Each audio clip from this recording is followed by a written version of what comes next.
Shalom, excellent peuple de Dieu, que le nom de notre roi soit glorifié encore ce matin. Je suis heureux, très heureux d'être encore avec le peuple de Dieu ce matin pour pouvoir partager la bénédiction de l'Éternel. Que le Seigneur soit glorifié. Et vous savez, il y a une source mais qui donne l'eau à plusieurs maisons et à plusieurs personnes. L'Éternel dit à Abraham, tu seras une source de bénédiction pour plusieurs. Alléluia, alléluia, que le nom de l'Éternel soit glorifié. Il n'est pas bon de garder sa bénédiction pour soi-même, mais il faut aussi partager la bénédiction qu'on a au peuple de Dieu, à ses frères et à ses sœurs dans le Seigneur. C'est ce qui est très, très important. Alors que le Seigneur nous bénisse ce matin, que l'action de son esprit nous accompagne ce matin, que la puissance du Saint-Esprit marche avec nous ce matin, que le ciel soit ouvert à notre faveur ce matin, que l'armée céleste nous accompagne dans tout ce que nous allons entreprendre ce matin. Nous croyons au nom du Seigneur Jésus-Christ. Nous croyons à la puissance du nom de notre Seigneur et Sauveur Jésus-Christ, celui qui était mort et ressuscité, afin de restaurer notre vie, celui qui nous a donné le pouvoir de devenir enfants de Dieu. Il nous a donné l'autorité, la restauration, la force de dominer sur tout esprit méchant. En lui, nous confions notre journée. En lui, nous avons cette force, cette espérance que aujourd'hui est meilleur qu'hier et demain sera plus meilleur qu'aujourd'hui. Parce qu'il est écrit, mon serviteur montera, mon serviteur prospérera et mon serviteur montera très haut. Soyez donc bénis ce matin. Nous allons prendre quelques minutes dans la prière et dans le partage de la parole de l'Éternel. Pourquoi la prière? Parce que la Bible déclare que très tôt le matin, le Seigneur allait dans un lieu désert pour prier. Donc, si je comprends bien, avant de multiplier le pain, avant de dire à Pierre, jette ton filet, le Seigneur, notre Dieu, préparait son journée dans la prière. Et même, il est écrit, ma maison sera appelée une maison de prière. Nous sommes la demeure de l'Esprit de l'Éternel, la demeure de Dieu. Et donc, la vie de prière, c'est une vie pour nous. Plus qu'une recommandation, mais une vie. Pour ne pas dire une obligation, mais une vie. Ce qui est naturel, ce qui est normal, c'est dont nous devons faire étant qu'enfants de Dieu. Et notre réussite dépend aussi de notre vie chrétienne dans la lecture de la parole de l'Éternel, notre Dieu. Car l'Éternel dira à un leader qui s'appelle Josué que ces livres de la loi ne s'éloignent point de ta bouche. Médite-les jour et nuit, en fait d'agir selon tout ce qu'il est écrit. Car c'est alors que tu auras du succès. Car c'est alors que tu réussiras dans tout ce que tu entreprendras.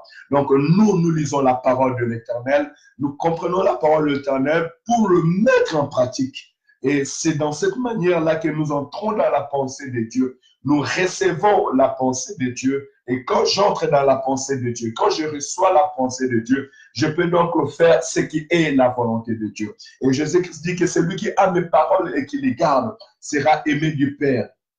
Je l'aimerai et nous allons nous faire connaître en lui. Alléluia. Et quand Dieu vient se faire connaître en toi, il n'y a qu'une bénédiction qui peut t'accompagner. Même plus encore, il dit, celui qui m'aime, garde mes commandements. Alléluia. Et comment garderai-je le commandement du Seigneur si je ne marche pas avec lui, si je ne l'écoute pas, si je ne l'attends pas?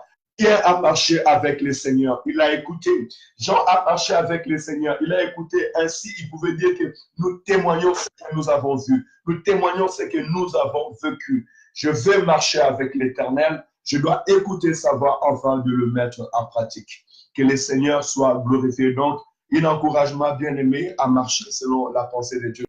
Pouvons-nous prier pendant quelques minutes? Commence à recommander ta journée entre les mains du Seigneur en le bénissant, en glorifiant son nom et en disant que Seigneur, ton nom est au-dessus de cette journée. Toi qui as déjà marché, survolé cette journée, laisse que ma journée soit bénie. Et parle de moi tout ce qui est mal dans le nom de Jésus. Alléluia.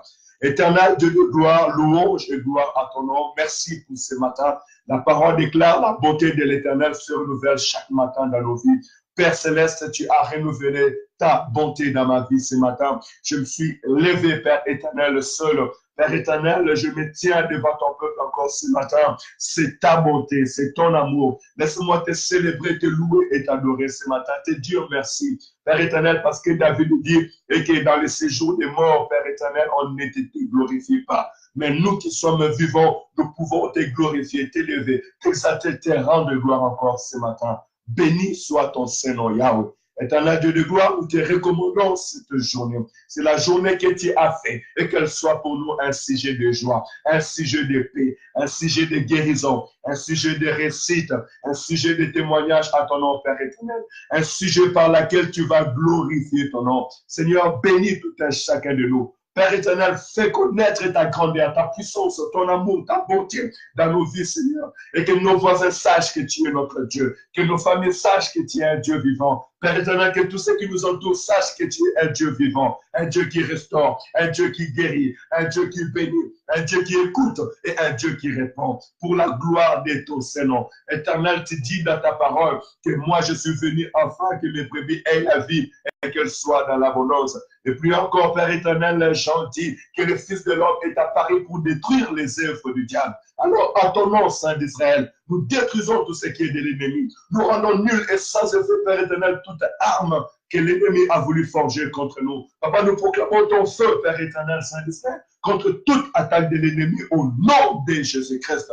Papa, bénis cette journée. Bénis la journée de mon frère. Bénis la journée de ma soeur. Bénis tout ce que nous allons entreprendre. Père éternel, bénis les études de nos enfants. Bénis, Père éternel, notre travail au nom de Jésus. Bénis tes serviteurs et tes servantes. Bénis ton Église au nom de Jésus. Au nom de Jésus. Que l'action de l'Esprit de l'Éternel, que le Saint-Esprit de Dieu marche avec nous, parle à travers nous, touche à travers nous, visite à travers nous, au nom de Jésus.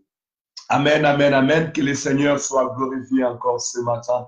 Oui, que l'Esprit de l'Éternel nous accompagne dans tout ce que nous allons entreprendre. Que le Saint-Esprit de Dieu t'accompagne dans tout ce que tu vas entreprendre. L'Esprit de la sagesse, l'Esprit de l'intelligence, l'Esprit de la connaissance. L'Esprit qui a marché avec notre Seigneur Jésus-Christ lorsqu'il a porté ce corps des hommes. Que cet Esprit marche avec toi. Qui t'est rempli de la connaissance et de la sagesse, qu'il t'ouvre les yeux afin que tu puisses voir ce qui est devant toi, qu'il t'ouvre les oreilles afin que tu puisses avoir le discernement de distinguer ce qui est la volonté de Dieu et ce qui n'est pas la volonté de Dieu, qui te donne la puissance dans ta parole lorsque tu parleras, que les esprits obéissent, que la puissance des ténèbres prosterne, que des âmes soient guéries, libérées, délivrées encore ce matin au nom de Jésus. Que mon Dieu nous bénisse. Nous passons donc aux deuxième partie de notre méditation matinale. Et nous allons lire aujourd'hui Romains chapitre 11.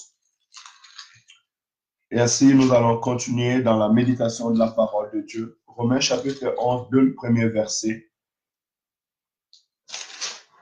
jusqu'au verset 12. Je dis donc, je lis la parole du Seigneur Jésus. Je dis donc, Dieu a-t-il rejeté son peuple? Loin de là. Car moi aussi, je suis israélite, de la postérité d'Abraham, de la tribu de Benjamin. Dieu n'a point rejeté son peuple qu'il a connu d'avance.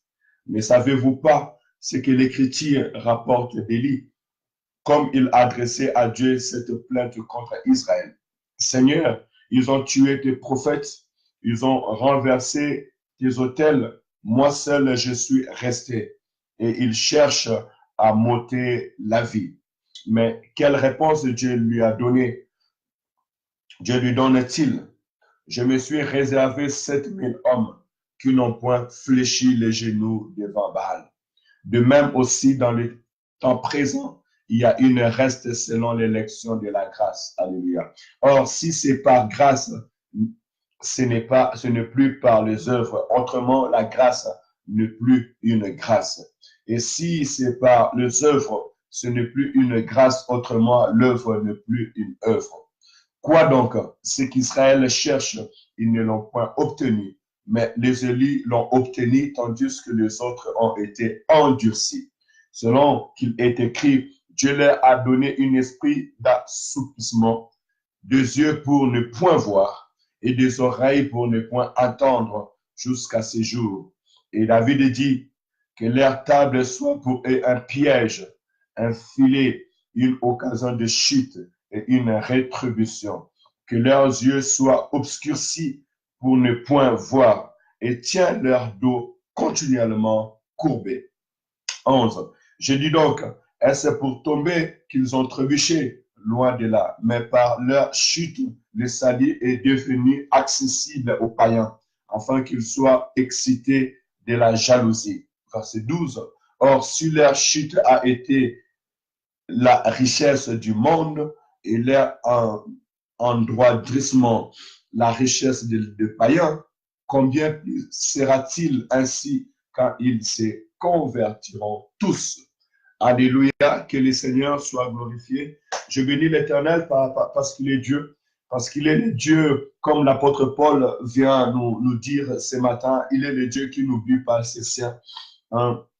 Si je pouvais prier encore ce matin, je voudrais dire que le Seigneur se souvient d'Israël, que le Seigneur se souvient de son peuple, et plus loin encore, que le Seigneur se souvient d'un serviteur, d'un homme qui a marché avec Dieu, qui a reçu la promesse de Dieu, mais aujourd'hui, l'endurcissement est entré dans son cœur et aujourd'hui, il commence à perdre la foi. Si tu es là et que tu me suis, laisse que l'Éternel, mon Dieu, te touche encore. Si tu as perdu cet amour, cet premier amour avec Dieu, laisse que mon Dieu te touche encore. Et j'aimerais encore dire à une personne que l'Éternel n'oublie pas ses enfants. Il est écrit que si une mère oublierait ses enfants, moi, l'Éternel, votre Dieu, je ne vous oublierai jamais. Je vais te rassurer ce matin, mon frère, ma soeur, que l'Éternel ne t'oubliera pas. Si tu as un jour été un sujet de guérison pour un frère ou une sœur, tu as été un jour un sujet de témoignage pour le nom du Seigneur Jésus-Christ. L'œuvre que tu as fait, cet acte que tu as fait, laisse que ça crie devant Dieu maintenant à ta faveur, au nom de Jésus, afin que ton âme revienne à l'Éternel. Et ce que je veux aussi encore impeugler, et que nous ne devons pas fléchir. J'aimerais, mon frère, ma soeur, que tu te dis dans mon cœur, je veux être la réserve de l'Éternel. Je ne veux pas fléchir les genoux. Non, je ne veux pas fléchir les genoux devant Baal. Je ne veux pas fléchir les genoux parce que Baal est l'image de ces dieux étrangers. Et elle est aussi l'image d'une influence étrangère qui est venue dans un pays et d'autres à cause de la crainte de la mort, d'autres à cause de la crainte d'être persécutés ont fléchi les genoux parce que Jézabel elle les avait imposé cela. D'autres encore sont laissés influencés par une femme Jézabel et le roi a accepté que le mal entre dans le pays. Oh bien-aimé, je prie le Seigneur qui puisse te protéger contre toute influence de l'ennemi. Je prie que le Saint-Esprit de Dieu puisse te donner la force qu'il a donnée à Pierre et à Jean, en disant, jugez vous-même s'il est juste que nous puissions respecter les hommes ou bien respecter Dieu. Je prie que l'autorité du Saint-Esprit de Dieu t'ouvre les yeux, t'ouvre les oreilles et te donne une force surnaturelle afin de dire non au péché, non à l'adultère, non au mensonge, non à l'incrédulité, non à la proposition de ce monde, et oui à Jésus, oui à l'obéissance de la parole de Dieu. Sois la réserve de l'Éternel et ne fléchis pas les genoux devant peu importe comment je pourrais dire, la proposition de ce monde. Parce qu'en toi, il y a la vie, en toi, il y a la richesse, en toi, il y a la promesse. Je dis cela parce que tu es l'image de Joseph. En Joseph, il y avait la promesse. En Joseph, il y avait l'élévation. En Joseph, il y avait la bénédiction de Dieu. Voilà pourquoi même quand il était dans la maison de Potiphar, il ne pouvait pas obéir à la proposition de la femme de Potiphar. Parce que ce que Dieu avait réservé pour lui, c'était plus grand que la maison de Potiphar. Mais c'était les gouvernances de tout un pays. Bien aimé, ce que l'Éternel a préparé pour toi est plus meilleur que ce que le monde te propose. Pourquoi tu ne peux pas plier aux pensées des hommes? Tu ne peux pas plier aux propositions humaines. Et fais attention que l'Éternel t'ouvre les oreilles afin que tu vois grand. Pierre a dit à Jésus et que ne plaise à Dieu, tu ne mourras pas. Il pensait tout simplement sur cette autorité qu'il était en train de voir le malade sans guérir, la multiplication de pain, une vie paisible et la foule qui le suivait. Or, Jésus voyait une plus grande rémunération. Jésus voyait une plus grande gloire. Après la mort, après la résurrection, son nom est devenu au-dessus de tous les noms. Au nom de Jésus, aujourd'hui, tous genou fléchissent et il est entré dans les règnes pour l'éternité en éternité, de génération à génération. Les anges dans les cieux, les hommes sur la terre, tous se prosternent pour le louer, pour l'adorer. Voilà pourquoi nous ne devons pas nous prosterner devant le monde, mais nous devons toujours rester prosternés devant Dieu, célébrer l'Éternel. Alléluia. Laisse que tu sois à la réserve de l'Éternel ce matin. Il y a beaucoup de bien dans l'obéissance à la parole de Dieu. Daniel ne s'est pas prosterné. Les amis de Daniel ne se sont pas prosternés. Ils n'ont pas obéi aux hommes, mais ils ont obéi à Dieu. Daniel a jugé bon d'aller être jeté dans les fosses aux lions, mais ne pas se prosterner devant les statues. Parce qu'il savait qu'il y a un Dieu qui est au-dessus de tous ces statues. Il y a un principe dans la parole de Dieu qui dit, tu ne te feras aucune image trahie. Tu ne te préféreras aucune image, aucune représentation quelconque, que ce soit dans le ciel, sous la terre et sous la terre. Tu ne te prosterneras point devant elle. Alors là aussi, j'aimerais appeler mes amis cathos parce qu'ils portent déjà le nom des chrétiens. Nous ne devons pas nous prosterner devant aucune image taillée. Cela est une abomination à l'Éternel. Ça provoque la jalousie de notre Dieu qui frappe de génération jusqu'à la 4e génération ceux qui n'obéissent pas à sa parole. Prosternons-nous devant Dieu. Nous sommes venus dans l'heure où les vrais adorateurs doivent adorer l'Éternel en esprit et en vérité. Laisse que ton esprit soit connecté à la parole de Dieu, connecté à Dieu. Cherche réellement la face de l'Éternel. Réserve ta vie pour Dieu et Dieu réservera de bonnes choses pour toi. Alléluia. Que le Seigneur vous bénisse abondamment. Vous êtes le réserve de l'Éternel. L'Éternel ne nous oubliera jamais parce qu'il n'oublie jamais ce qu'il a aimé. Que l'Éternel pense à un serviteur et à un servant ce matin. Tu servais Dieu, aujourd'hui tu es refroidi. Laisse que l'action de l'Esprit de l'Éternel vienne encore te bénir ce matin au nom de Jésus. Et que l'Éternel te donne accès dans le lieu où tu dois être, afin que son nom soit glorifié. Mon Dieu vous bénit ce matin à travers cette parole, réserve de l'Éternel. Soyez richement bénis. Notre rendez-vous demain matin à 6h40. Shalom, shalom. Partagez ces paroles pour le bien-être et la bénédiction de tout un chacun de nous. Que l'action de l'Esprit de l'Éternel vous accompagne dans tout ce que vous allez entreprendre en ces jours. Au nom de Jésus. Amen, amen. Que le Seigneur vous bénisse.